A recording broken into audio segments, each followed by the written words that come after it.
Hey everybody, Tim Evanicki here with the College Audition, back again with another episode of the College Audition podcast with my special guest today, Kevin Halpin, professor and musical theater program coordinator in the Department of the Performing Arts at SUNY Cortland. How are you, Kevin? I'm great. How are you, Tim? Great. So we always like to get to know the person before the program. So why don't you give us a little bit about your background and career that led you up to your time at SUNY Cortland? Sure.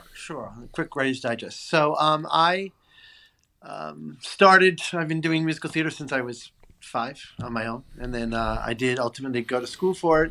Back in the Stone Ages, when I rode my dinosaur to school, there were only 3 musical theater programs that existed in the country.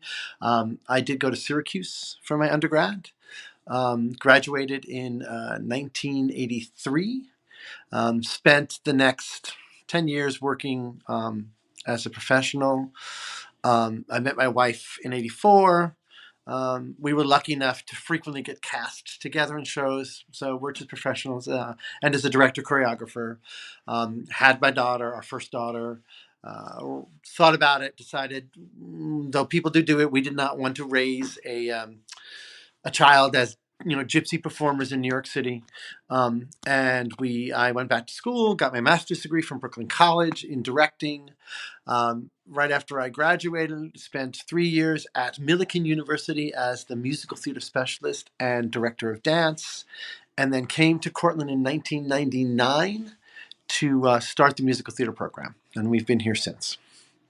You are a founder of the musical theater program. Yeah, I am actually the founder of the musical theater program. You're the guy. I'm the guy. There were 2 of us hired. One person essentially from the theater and dance side and one person from the music side. The person that was hired as the musical director 2 weeks before we were going to start our second year quit.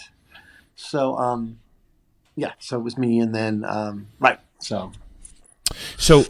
which degree or degrees do you offer at SUNY Cortland? More than just even what you're overseeing, but what are the performance degrees available? The one of the things that's unique about our department is the only performance degree we offer is in musical theater. We offer a BA and a BFA in musical theater, and then a minor in musical theater. Those are the only majors that the department offers. So all our focus and resources are aimed and spent on the musical theater program. And you oversee both the BA and the BFA musical theater program? Yes. Beautiful. We're going to, as we go through all of the questions, my listeners know we always ask the same questions. Let's try to divide those out for our listeners too, because there's some slight changes there. Yeah. So now it's time that I'm going to put you on the spot again. I always ask my guests to give me their elevator pitch, about 60 seconds. Why should students be looking at Cortland?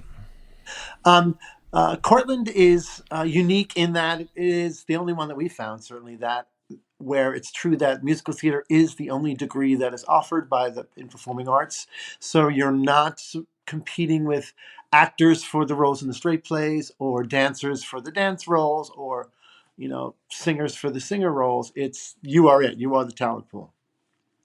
Everyone in our program is focused on finding your potential as an artist, not trying to turn you into something that we think you should be, or not trying to cast a particular class of people where you all have your little roles to fill. We are very focused on each person's potential and helping them find it as strongly as they can before they graduate. Everyone you're working with are people who have worked and continue to work as musical theater professionals, either as performers or directors or choreographers. So you're working with people who have a real-world understanding of what it is to be a musical theater professional performer, how that's ever-changing, and keeping up with those changes as much as we can. We are very much dedicated to a diverse and inclusive atmosphere. We work very hard to make sure everyone feels included. And it is an atmosphere of support and encouragement, not just from your faculty and staff, but also that permeates down to the students as well. Very well said. You've done that before. So let's dive in now and tell me then if I am, let's start with BFA. If I am a BFA musical theater student coming to my first year at SUNY Cortland, walking onto campus, what does that first year look like for me? What classes am I Your taking? first year, your first year, we have core classes that you will be taking. Of course, there is, the freshman English. That's the GE part of your absolute requirement in your freshman year. But a lot of your most of your first semester and your second semester really is focused on courses relative to the major. You have a private voice teacher from your very first semester to your very last semester on campus. You have an hour voice lesson. Plus, we have what we call rep class once a week, where it's a master class where all of the voice teachers and all of the students are together in a room, and people get up and perform and get comments. You have the opportunity usually twice a semester to perform in rep class, but you're always there participating as a spectator as well. You also have twice a week you have an opportunity to work with an accompanist that is also included in your tuition, no additional fees. You have your acting class, Acting 1. The first semester. You also have what we call basic musicianship, which is a combination sight singing / music theory course. You have piano, and you have ballet 1. All of our students start at the ballet 1 level. If students do come in with significant dance training, starting in that second semester, their schedule might be adjusted to allow them to take additional classes as well. But we'd like to have that nice first basic semester to really assess technique and identify perhaps some technique that might not be, that needs a little adjustment. So that first semester, that's what it is. Second semester is fairly similar, except it's the second version of acting. It's Acting 2 and Basic Musicianship 2. If you didn't get piano in the first semester, you'll have piano in the second semester. Usually we like to have students get in the first semester, but sometimes schedule-wise that usually works out, but sometimes it doesn't. Mm-hmm.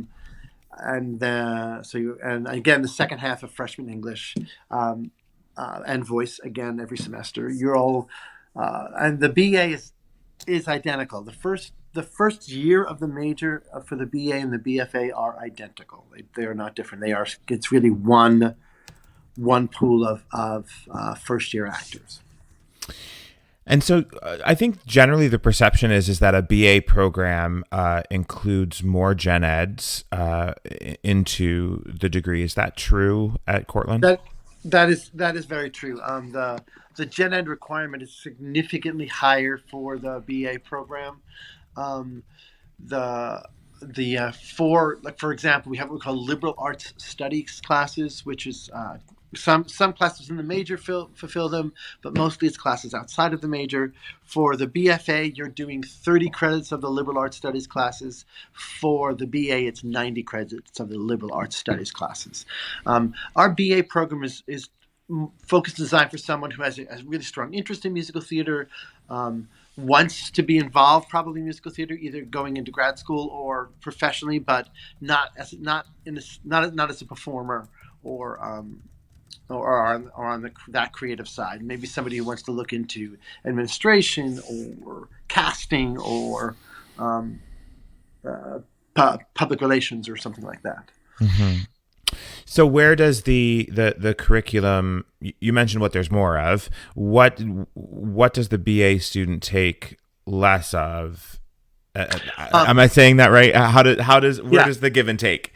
So the more focused classes moving forward for the performance track, for lack of a better word, the BFA being a performance track, there are 3 semesters of musical theater performance, whereas in the BA there's 1 semester of musical theater performance required.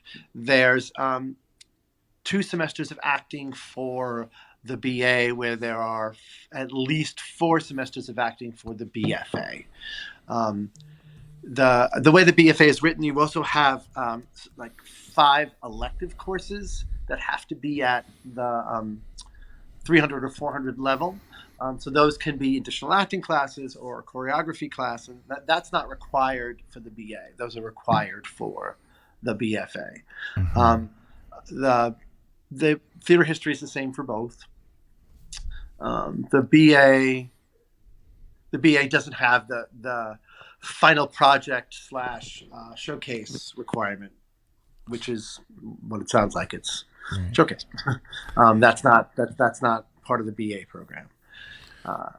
There's also the dance requirement is shorter. Again, it's only 2 years. The dance requirement is fulfilled in 2 years for the BA.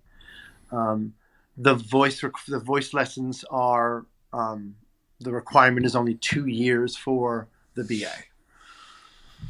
So tell me then, during the 4 years, the performance opportunities are all shows open to all people, or are some specifically BFA that the BAs aren't able to participate in? Actually, all of our auditions are open to the entire campus, not just actually the community.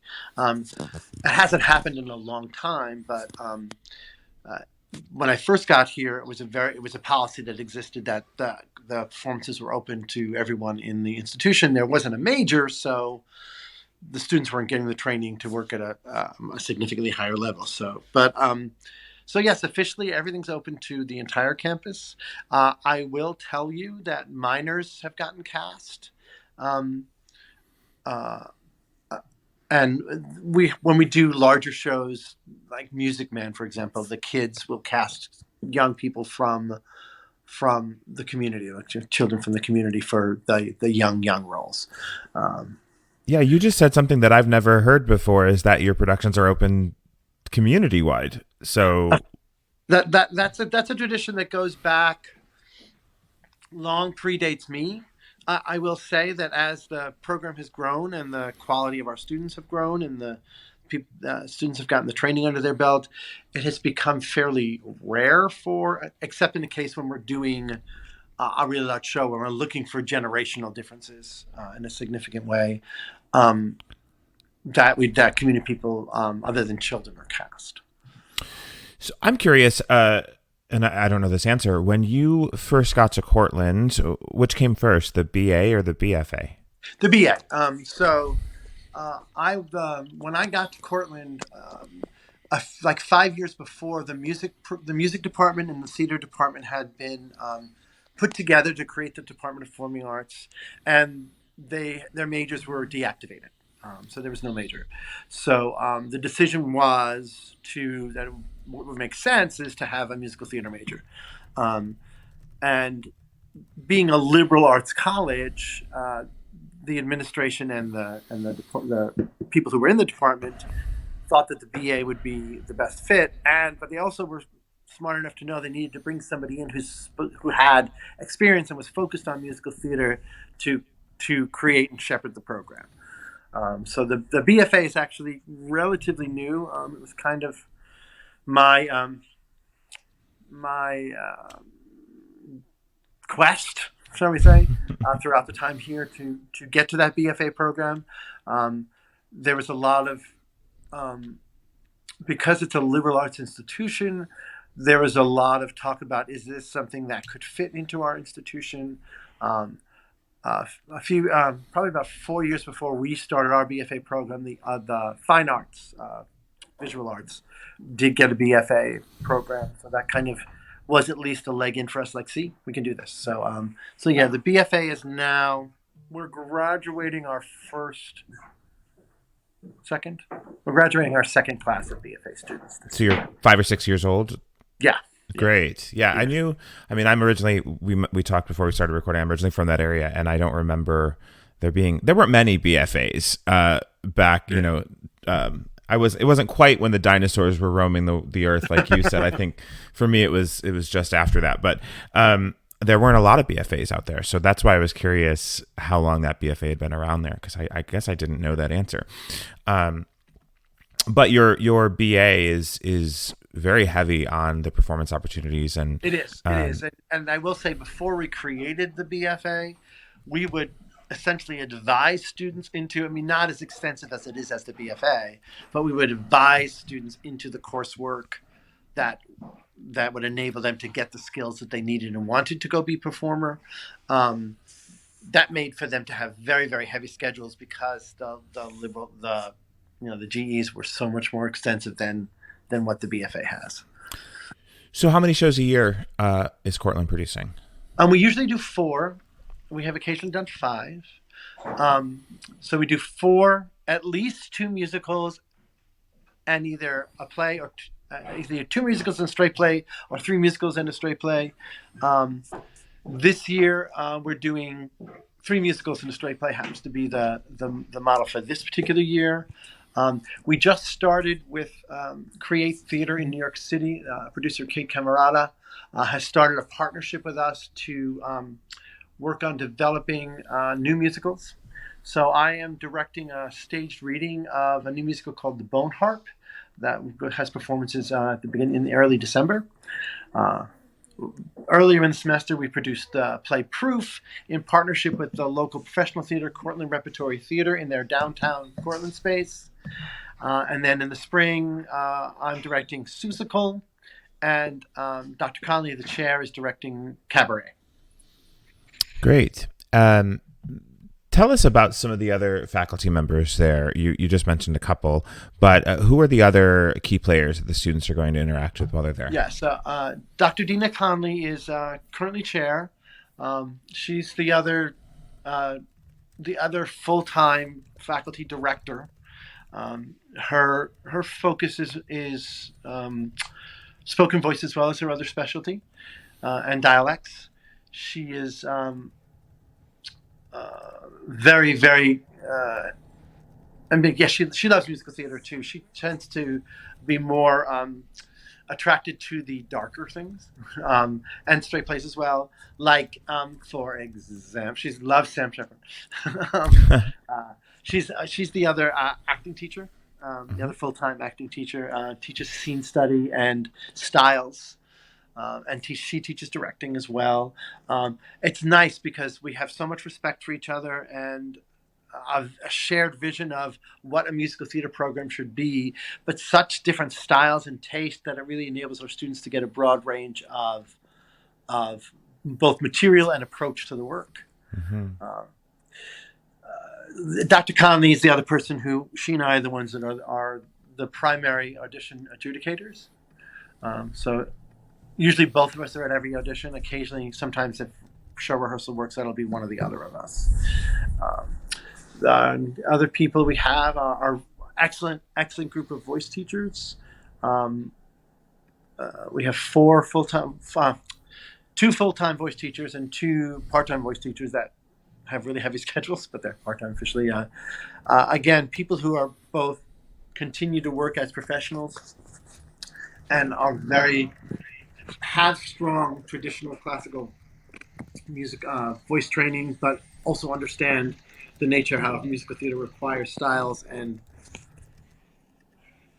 vocal production that might sound different than what classical voice sounds like. So they're very focused on helping our students know how to sing what modern musical theater material is, and sing in a modern musical theater way, even the traditional material, not that more operatic flavor and sound. Our dance faculty, Cindy Halpin, my wife, is the ballet teacher. Again, she and I worked as professionals for a decade or so before we came into academic theater. Her initial training was as a ballet dancer, and she discovered theater and me. And so what's great about Cindy, she's the best teacher I know, far and away. But what's great about her, she understands and totally believes in true classic ballet technique, but knows how to demystify it and make it practical and help a musical theater student, especially somebody who's never danced before, understand the nature of it and understand why it is the core of the movement here. You're in a ballet class every semester you are here because it is the core of our movement, not just as dance, but as control and strength and poise and all of the things that come from classical ballet. But again, she doesn't teach it like she's a Russian ballet mistress. And she, again, having been a person who performed an audition, she knows the skills you need to succeed at audition, where most classical ballet teachers wouldn't even think of starting working on pirouettes until your 3rd year of ballet. It's like, nope, our 1st semester, because you're going to go into audition. They're going to say, okay, double pirouette, and you have to be able to do it. Right. So our other full-time dance teacher is Terry Robinson. She's actually British. She's this incredible woman. She worked with Fosse. She worked with Gower Champion. She worked with Gillian Lynn. She ran the Hamburg company of Katz in Germany as the resident choreographer director. She's had this incredible career, and she is this huge powerhouse of energy.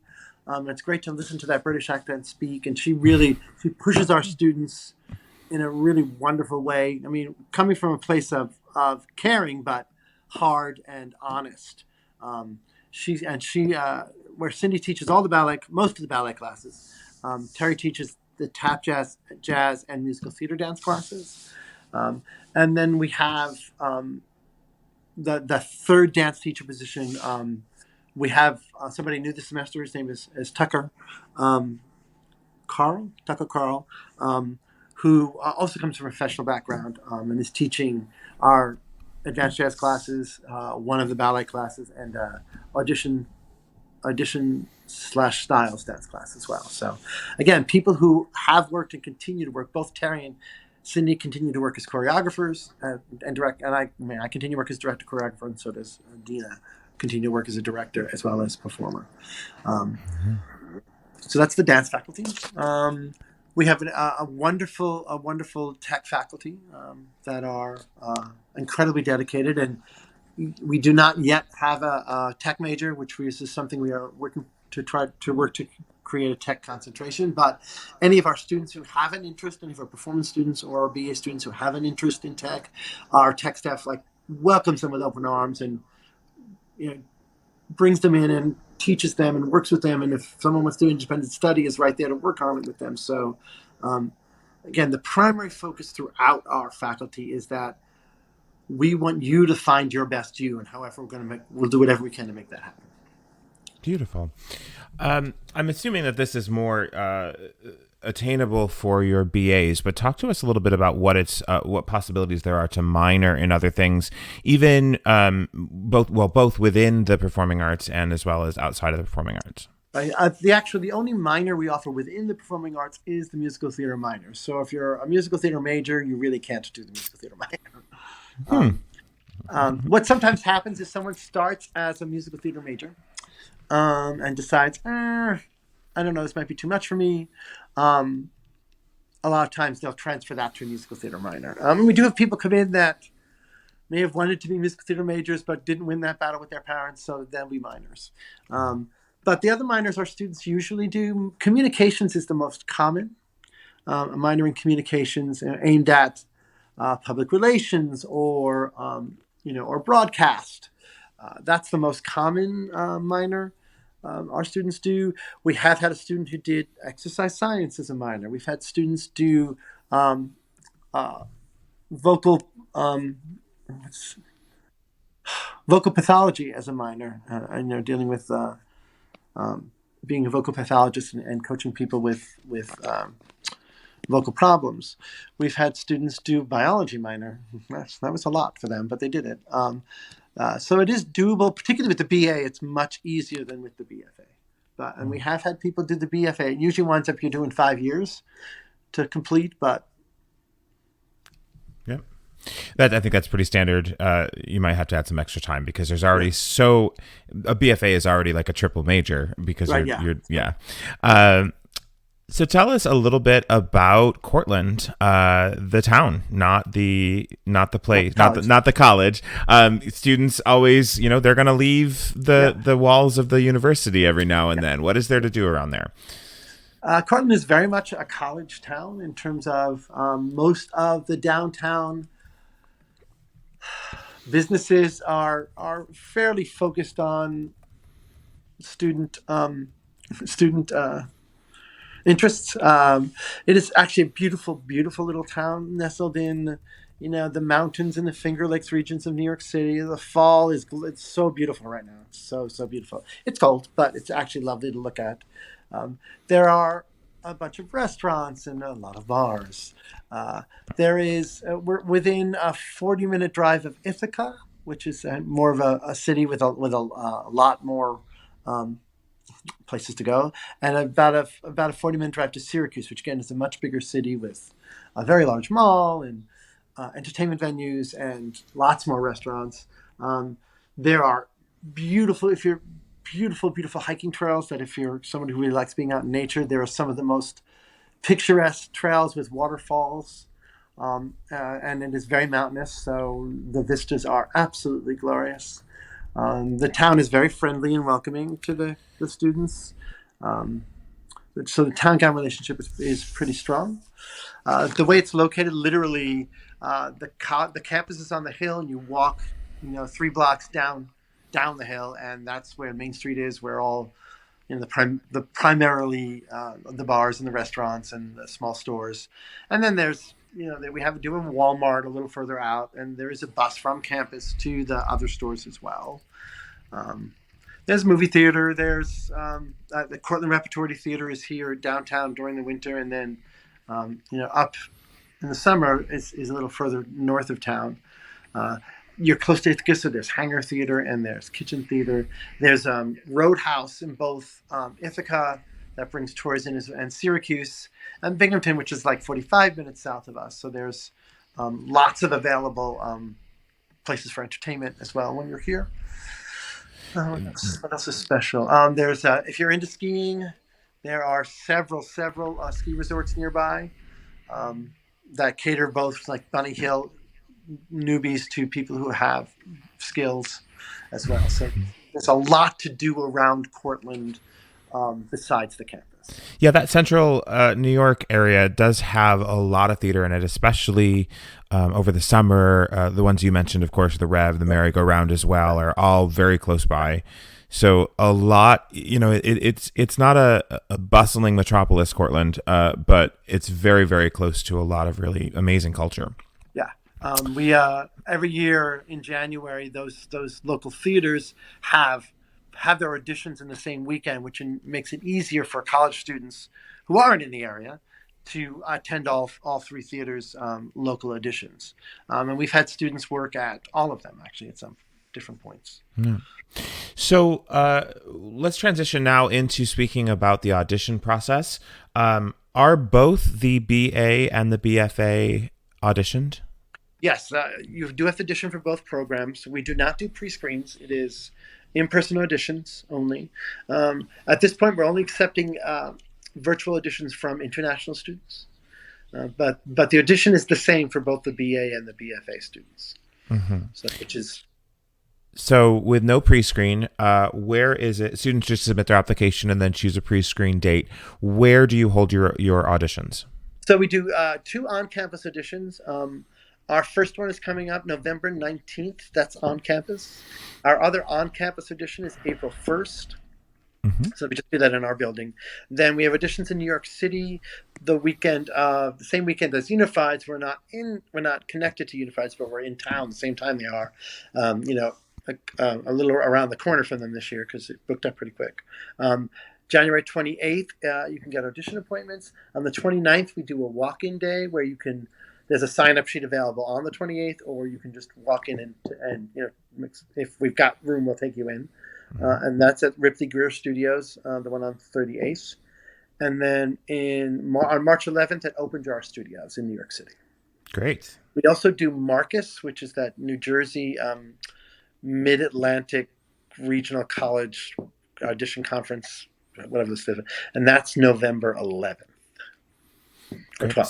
So there are actually quite a few opportunities to Yes. audition for you other than just on campus. But again, if you have the opportunity to visit campus for that audition, I encourage students to do that because you will fall in love with that campus and that area if you get yourself there. I think it's always a good idea that if you can get to campus, if not for the audition, make sure you get to campus before you make your commitments, because being on campus is going to give you a stronger feel of, is this the right place for me? Mm-hmm. Mm-hmm. And so what are the audition requirements? You're 2 30-second 16-bar 30-second cuts.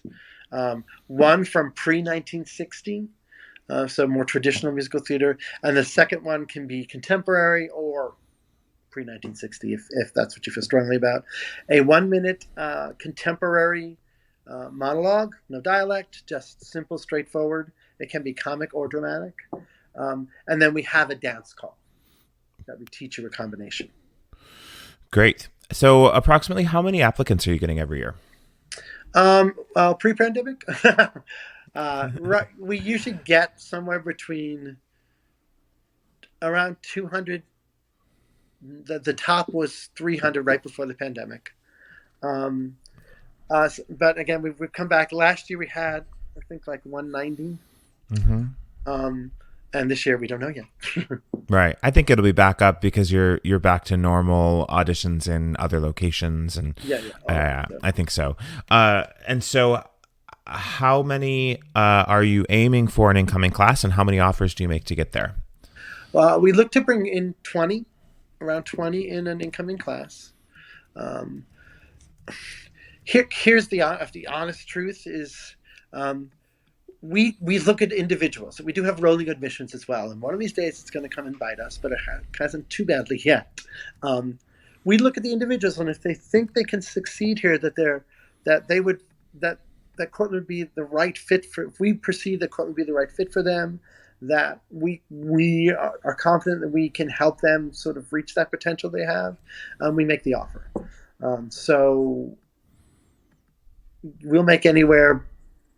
I think mostly we're making around 50 to 60 offers every year. People foolishly choose to go to other programs, but but so far we haven't actually had 40 people show up, which is good. But so that's just the honest. That's about what we do. Okay. And so, when you're looking for a student that you believe is a perfect fit for your program, what are the qualities you're looking for? First and foremost, a genuine sort of connection and commitment to the material. Yes, nice vocal technique is nice, and yes, being able to do a triple pirouette into a split is great. But it's more about them being alive and present in the moment. That there's this humanity about them, and this need and this desire to share and connect. That's the primary thing we're looking for. Um, you know, uh, a commitment to being there, commitment to, okay, I've done this, I'm ready. Because we have students with various resources and accessibility to class and voice lessons and all that. So it's never about the technique. It's always about how committed and how strongly they are approaching the work. Great. That's its core. And that's really who we look to see. We try to chat with them a little bit to get a feel for, who they are and how present. Yeah. So there's one thing that I actually had written down that I wanted to ask you about, and now it's a little out of order, but you did mention your senior showcase, and that is something it's a thing again post-pandemic. So can you tell us a little bit about what you do for Showcase? Well, we have two models. We had the traditional model where we would take, we'd bring someone in to direct, work on the material, do a performance on campus, but then take it and do a performance in New York City, and invite agents. But the other model we used last year was, instead of bringing something down to New York, we brought a casting director and some agents up here to work with our students. We did present the showcase and they commented on that, but each individual student got time separately with each of the agents, and then we had a Q&A session with all of them, and then the casting director did a masterclass with them as well. So we gave this year's seniors the option, and they chose the more traditional go down to New York version for this year. Mm-hmm. Great.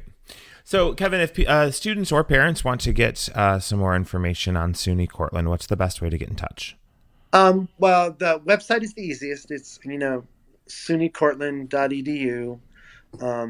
You can get right to the website.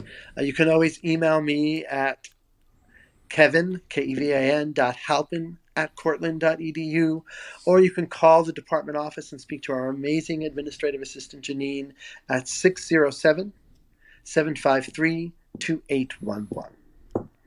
Thank you so much for sitting down and chatting with us today. My pleasure. And getting the word out about your awesome program. I know that I have several students this year from all over the country that have Cortland on their list. So looking forward to seeing how they do. Oh, also, social media, I always forget that. So our social media is SUNY Court Perform is our Instagram. It's pretty easy to find. Same thing for Twitter. And our Facebook page, if you put SUNY Cortland Performing Arts, the Facebook page comes up. And for those people who aren't from New York, SUNY is SUNY, and it is pronounced SUNY. Every year I have sunny Cortland, sunny Fredonia, sunny. Like, no. SUNY, SUNY, State University of New York. All right, Kevin, thank you so much. We look forward to having you around here again real soon. And thanks so much for stopping by. Take care, Tim. Thanks for having me. Bye-bye. For more information on the exciting training, workshops, and resources we have to offer at the College Audition, please visit us online at www.thecollegeaudition.com or follow us on Facebook, Instagram, TikTok, and YouTube.